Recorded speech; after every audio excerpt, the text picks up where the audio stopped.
Hoje eu gostaria de conversar um pouco com vocês sobre o padrão CQRS, baseado nos princípios CQS. Tem aí mais ou menos uns, sei lá, 20 anos de história, né? Mas que a gente ainda engatinha, será que vale a pena usar ou não? Qual é o impacto? Bora falar um pouquinho disso aí. Olá, eu sou Adriano Ribeiro e bem-vindo a mais um vídeo no Road to Agility. Roda a vinheta.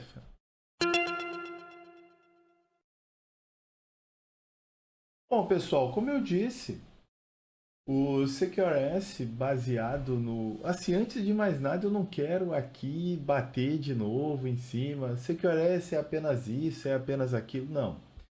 Eu vou focar especificamente nos pilares, no que efetivamente ele pode contribuir, quais as deficiências, ou se é que a gente pode falar assim, né? Quais as vantagens, né? O que acontece com o uso e como a gente pode migrar para esse modelo caso necessário ou caso desejado. Beleza? Então tá. Bom, o princípio de onde surgiu essa ideia, né, foi do Command and Query Separation. Né? Essa ideia veio do Bertrand Myers lá em, sei lá, nos 2000, acho que dos anos 2000, se eu não me engano. E depois disso, o Martin Fowler ele fez algumas contribuições, escreveu um artigo referente a isso e começou a movimentar. A partir daí, o Yubi Dham ele fez um real estudo, digamos assim, procurou analisar o que era efetivamente, o que ele agregava, quais as vantagens, qual era o impacto efetivo. E depois dele, o Greg Young realmente consolidou e disseminou a ideia de forma mais ampla, né? Inclusive compondo o CQRS com o Event Sourcing. E aí foi o que realmente virou aí, digamos assim, se é que até nas palavras do próprio Greg Young, né? Se existe a possibilidade, né, de dois padrões, digamos, serem intrínsecos, né, estarem intimamente relacionados, né, são esses dois. E com isso, ele expandiu o uso. Claro que, aqui como eu vou mostrar para vocês, ele pode não ser suficiente, mas ele já agrega e ele incentiva o uso de práticas muito interessantes em termos do desenvolvimento de software. Mas antes de evoluir, só um pequeno merchan, claro que senão o Road não vive sem vocês. Né? Então eu gostaria de pedir aqui, se está gostando, se inscreve, curte, comenta, participe. Esse canal é para você, esse canal é para te ajudar, é para fazer você melhorar e nós também, porque sabendo que está funcionando o que a gente está falando, a gente está conseguindo transmitir as ideias de maneira que vocês consigam perceber e aplicar, porque essa é a minha ideia, essa é a ideia do Road, né? Que a gente fale e você consiga aplicar, que você entenda a importância dos padrões que a gente está trazendo, né? E das práticas, do impacto, ou seja, que você aplique as coisas, mas sabendo do porquê de estar aplicando, o que você vai ganhar, do custo que você vai ter. Beleza? Então tá, vamos lá. Seguindo aqui, sem perdermos mais tempo, porque né, tempo em termos de desenvolvimento é dinheiro, né? Então vamos em frente. Se a gente for considerar, eu vou até para apoiar aquilo que eu estou dizendo, eu vou abrir um diagrama aqui. Opa, a minha cola. Então tá, vamos lá. O CQRS é a separação, né, das operações que alteram dados, ou seja, que geram efeitos colaterais na sua aplicação, da interface de leitura e de visualização. Isso é até muito importante a gente sempre trazer, eu sei que todos falam disso, mas isso é importante porque as características que a gente precisa quando a gente vai fazer uma alteração, uma entrada de dados, são diferentes de quando a gente vai apresentar esse dado. Inclusive apresentar para alterar o dado se necessário. Por que isso é importante? Porque a gente sempre foca nesse ponto? Simplesmente porque antes de entrar ou de modificar os dados, a gente precisa fazer uma série de verificações, desde o tipo de dado que está sendo entrado, das relações desse dado com o universo ao que ele está envolvido, ou seja, eu não posso cadastrar uma pessoa de um tipo que não exista na base, que não está previsto dentro daquele modelo de domínio. Eu não posso vender, por exemplo, um produto cuja quantidade dele é zero. Então, assim, se ele não está disponível, como eu vou efetuar uma venda? Então, devido a essas regras ou essas condições que precisam ser atendidas, a gente precisa de alguma maneira enforçar isso, seja em código, seja no armazenamento de dados. E isso, durante muito tempo, foi usado bases relacionais para enforçar parte dessas regras, principalmente as de relação e, em certo grau, de tipo. Né? Então, porque através da matemática relacional você consegue amarrar entidades e no momento de se inserir novos dados, essas constraints serem verificadas e, dependendo de como os campos, as propriedades delas estiverem preenchidas, esse dado é rejeitado. Só que aí entra o primeiro ponto importante. Há um intervalo, há um tempo para essas verificações ocorrerem. Elas não são, digamos assim, instantâneas. Elas podem ser atômicas, né? Ou seja, eu escrevo tudo, eu não escrevo nada, conforme as regras que eu defini. Mas, né, durante esse processo, a minha informação não vai ser lida. Posso, dependendo da plataforma de tecnologia para armazenamento, mudar esse comportamento? Posso. Mas aí eu vou estar gerando um outro problema que é a leitura de dado inconsistente. Ok? Então, toda a informação que eu entro na base ou que eu altero, ela vira o estado no momento que ela é gravada, que ela é aceita. Ok, aí nós temos o estado. E aonde o SecureS começa a contribuir para a gente? É no momento em que nós podemos dividir os problemas para serem analisados. Já começando com o escopo que eu vou modificar ou incluir. O que é o escopo? É a operação, é o comando propriamente dito. Eu não penso mais numa funcionalidade, por exemplo, inserir usuário. Como assim, inserir usuário? Mas o que é um usuário? Quais são as regras? Pode ser que dentro do seu cenário isso seja muito genérico. Agora, inserir um cliente, inserir um vendedor, inserir um gestor de estoque, isso já fica mais específico assim. Ele te dá a possibilidade ou ele te incentiva a criar comandos mais significativos para o seu negócio. E esses comandos serão a sua interface. Ok, uma vez que você criou esse comando, você já seguindo lá aquele artigo de acoplamento e escopo, né, e consistência do Dijkstra, né, onde ele fala, né, e até do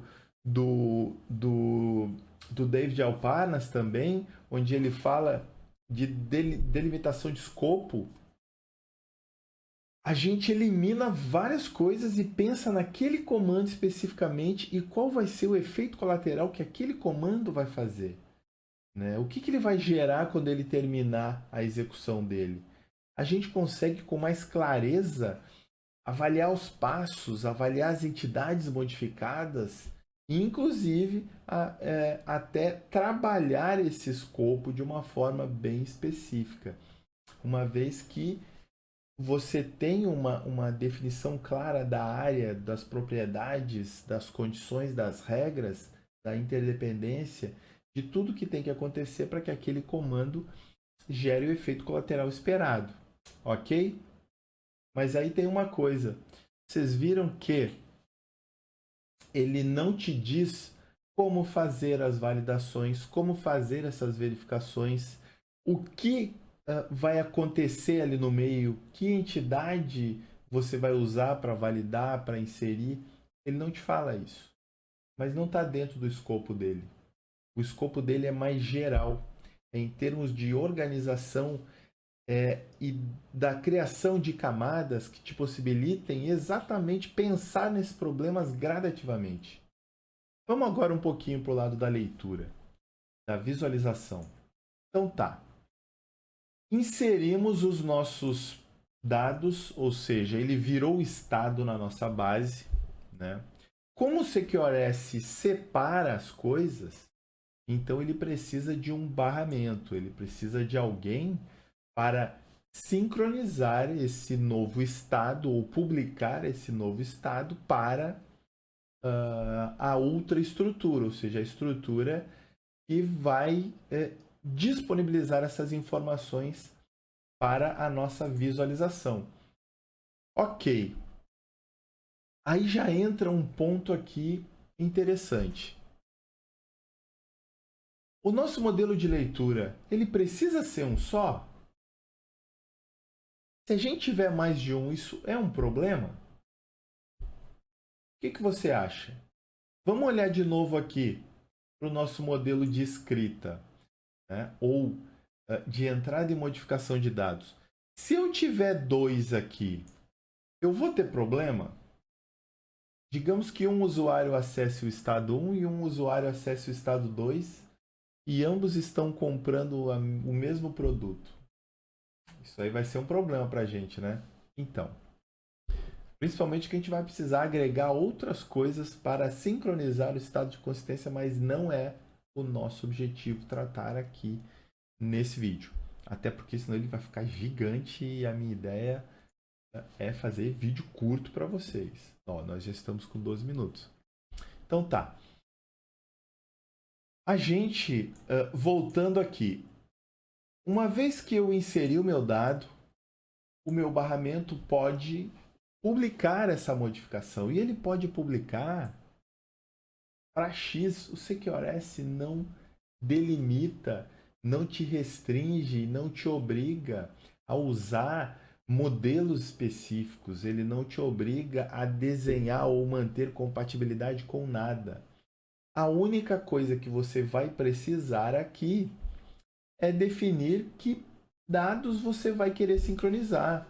Pode ser exatamente a mesma estrutura que gerou o estado, ou você pode criar uma nova estrutura, você pode transformar. Né? Ou seja, aqui se vocês perceberem, eu coloquei setas diferentes. Por que isso? Porque os modelos podem ser atualizados em frequências diferentes. Não sei se vocês perceberam onde eu estou querendo chegar aqui. Inclusive colocando vários modelos de cor diferente. É justamente para você ver que o fato de você ter replicado o seu modelo, de você ter duplicado, digamos assim, eu não digo nem replicado, eu digo duplicado, né? Porque o formato aqui dele pode ser o que você quiser e o seu estado continua consistente. Porque o seu modelo de leitura ele não está sendo usado no momento de modificar esse estado. Isso é uma coisa importante. Para efeito de modificação, o que é válido é o que está no meu estado, não no modelo de leitura. Ué, Adriano, então eu estou lendo algo que não é verdade? Não, não é isso. A questão é que enquanto a gente está modificando o estado, a gente não tem essa versão instantânea. A gente sempre tem uma versão anterior a essa modificação, salvo outras tecnologias, por exemplo, como blockchain, que invertem esse conceito. Mas vamos seguir aqui nas aplicações convencionais. Eu posso até fazer um outro vídeo se você quiser. Você fala, comenta aí que eu falo sobre isso. Como a gente inverter essa lógica e publicar o estado, né, antes dele ser persistido propriamente dito, né, na nossa base de dados. Então tá. Só mais uma coisinha, até porque armazenamento não significa a garantia, né? Ou seja, você pode ter garantia mesmo antes de ter esse dado escrito, né, na sua base. Então tá. Vamos lá, voltamos aqui para o modelo de leitura. Então a gente tem modelos, a gente tem. Por que eu tenho vários aqui? Qual o sentido disso? O primeiro é que esses modelos eles estarão relacionados fortemente com a visualização. É importante que para isso ele tenha liberdade. Por que que hoje, quando a gente modela uma aplicação usando um modelo único para apresentação e para escrita, por que que a gente sofre tanto quando tem que incluir um campo? Ah, mas eu vou ter que mexer na tela, eu vou ter que mexer no negócio, eu vou ter que mexer nas tabelas. Eu mexo num monte de lugares. E eventualmente o impacto, às vezes, se eu estou usando uma base relacional digamos eu incluo uma tabela, eu só tinha, digamos, telefone, e aí eu passei a ter tipo de telefone, eu vou poder registrar vários telefones, e aí surge uma nova tabela. Ah, o impacto disso, sim, uma coisa simples. Então, por isso, a gente precisa dar liberdade, porque a interface muda o tempo todo. Quem não vê a interface de aplicações mobile mudarem, Netflix muda praticamente a cada. Você navega e de repente mudou alguma coisa na tela, mudou a barrinha de dar o seu, digamos, a sua classificação, mudou a forma de navegar nos filmes, mudou a descrição, as informações, enfim. Por que isso? Como é possível fazer esse tipo de mudança tão fácil, né? Então, para que isso aí seja viabilizado, é importante que você dê liberdade para os seus dados e ao mesmo tempo dar confiança.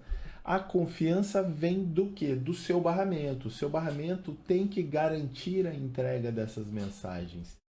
E não só a garantia da entrega, mas a frequência, ou seja, você pode definir, essa view tem atualização uma vez a cada segundo, ou a cada semana, a cada mês. E isso você define. Ou seja, a sincronização com o seu modelo de leitura, você vai saber o tempo que ela vai levar para estar disponível para a interface de visualização. Considerando isso, olha a liberdade que você ganha. Você pode usar a base que você quiser aqui. Eu quero montar relatórios. Posso usar um Agebase. Eu posso usar uma base colunar. Eu posso usar uma base em grafo se eu quiser montar uma espécie de rede social relacionando várias entidades entre elas em camadas. Eu posso ter uma base simples, documento, NoSQL ali, basicona, que me permita uma flexibilidade maior nas pesquisas sem lidar com relacionamentos. Por quê? Porque os relacionamentos eles morrem no processo de sincronização. Eu passo essa informação por pipelines que vão me gerar a linha ou o registro final daquela projeção. Vocês viram o poder e detalhe? Vocês podem reprocessar isso obtendo os dados novamente do seu estado. Ok? Deu para visualizar? Então vamos agora dar uma olhadinha no TheFlow, num exemplo com o TheFlow, deixa eu abrir aqui. Então, aqui vamos ver uma aplicação SecureS simples. Bom, ela é em .NET, está usando Core, então entra a parte de injeção de dependência e eventualmente pode complicar um pouquinho, mas aí eu explico aqui rapidamente. Bom, essa classe aqui ela é basicamente a implementação do padrão Flyway, ou seja, ele faz um cache de instâncias, um cache de objetos, um dicionário que pode ser consultado, né, possibilita resolver a interdependências entre classes ou a inversão de controle. E eu estou usando também aqui, através do TheFlow, o Fluent Mediator, né, que é onde eu registro os meus comandos. Então aqui eu estou registrando um add user, aqui eu estou registrando um evento user added, ou seja, o evento é uma evidência do que foi persistido, ou seja, do novo estado que foi incluído na base, beleza? Aí eu tenho basicamente aqui o registro do publicador de eventos, né, do meu command para ele poder ser operado, né, ser executado. Tem um manipulador de eventos aqui, ou seja, uma classe que vai efetivamente persistir essas informações no meu modelo de leitura. Né? Ok. Aí aqui eu estou resolvendo o serviço de publicação de evento. Aqui eu estou executando o comando, né? Estou adicionando um usuário. Simples assim. Então vamos ver agora onde a coisa está acontecendo aqui. Vamos lá, vamos abrir aqui um handler, né? O command handler, ou seja, o add user command handler para ser mais exato. Então tá. Aqui eu recebo os parâmetros do comando e aqui eu publiquei o meu comando, ou seja, eu publiquei digamos, os eventos que foram gerados por a execução daquele comando. Né? O comando pode eventualmente gerar mais efeitos colaterais. Tá, aqui está diferente, ou aqui tem coisas que eu não expliquei? Tem. Por quê?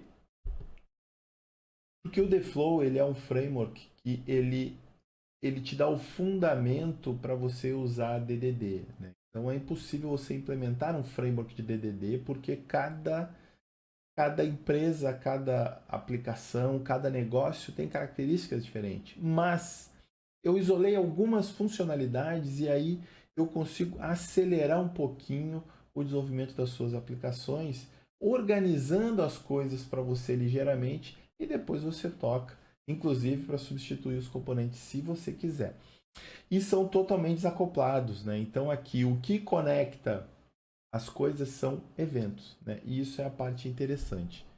Né? Mas as implementações todas podem ser trocadas, todas são extensíveis. Então o SecureS depende de um bus. Por quê?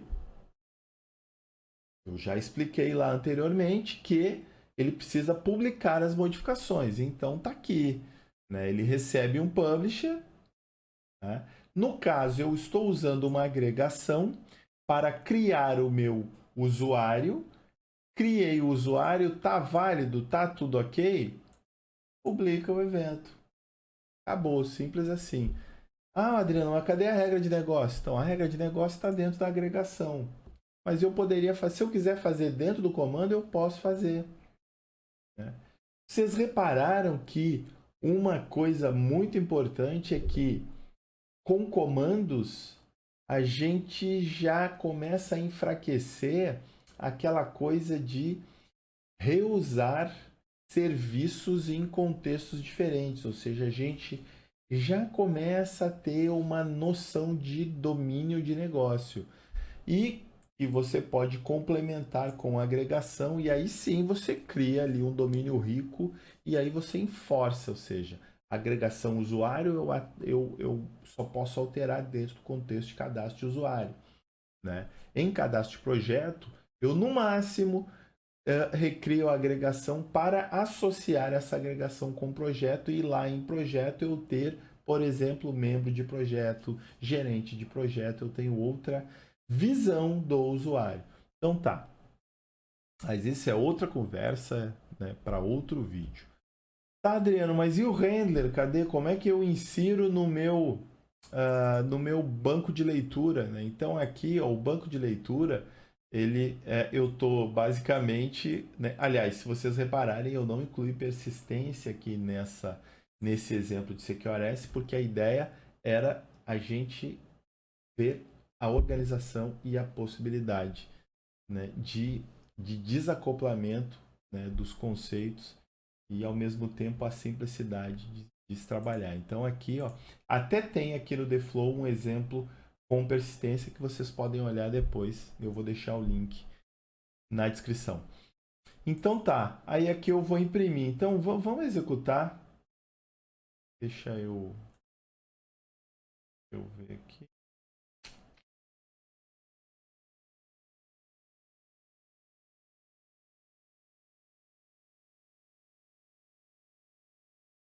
Framework.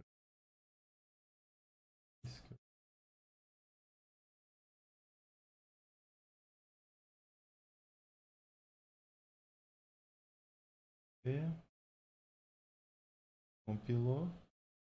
Tá? E já rodou, ou seja, ó, aqui ele iniciou a criação do usuário, né? Como eu coloquei aqui, os parâmetros eles já são passados aqui, né? Imprimiu os dados do usuário aqui que foram solicitados a criação e aqui o evento disparado, a ordem ficou trocada, mas é devido à sincronicidade e à forma de execução aqui. Mas está aqui o evento disparado, né, com inclusive a mesma identificação. Aqui eu estou imprimindo só os números, né, do guide gerado. Beleza? E aqui as demais informações do usuário. Ok? E aqui é o resultado, né? Na verdade. Aqui é o command o resultado da execução do command que eu recebo como o resultado da operação. Beleza? Bom, pessoal, era isso aí que eu queria mostrar para vocês hoje. Eu espero que tenha dado uma visão para vocês da real possibilidade aberta pelo CQRS. Então, para você começar, comece a pensar nas suas operações de negócio em termos de escopo, né? Tente isolar os conceitos dos serviços que hoje provavelmente estão horizontais em camadas de serviço. Comece a separar esse serviço em operações de escrita, operações de consulta. Só essa organização já vai começar a demandar modificações, já vai te mostrar dificuldades e problemas código que você pode resolver. Num próximo passo, você tente separar as operações propriamente dita, uma operação por classe. E aí você tem o corte vertical de leitura escrita e o corte horizontal por operação. Dentro dessas operações, depois você pode começar a trabalhar suas regras de negócio ou, eventualmente, até mesmo após o corte horizontal, você já pode começar a pensar na publicação das modificações das operações de escrita, né, para dar uma agilidade do seu modelo de leitura. Porque, às vezes, a complexidade das regras de negócio é muito grande, mas do modelo de leitura não. E isso já pode dar uma contribuição violenta para o seu projeto. Beleza? Bom, pessoal, só aproveitando mais uma coisa, se inscreva no canal do Telegram, eu estou publicando agora áudios lá todos os dias, pelo menos 1, 2 áudios todo dia, com dicas interessantes, com coisas que eu estou trabalhando, às vezes dicas conceitos, enfim. Eu vou estar dando informações ali em tempo real e eventualmente vocês podem discutir comigo, conversar, dar o feedback na hora ali e a gente já vai trocando aquela ideia, beleza? Bom, pessoal, então é isso aí e até a próxima.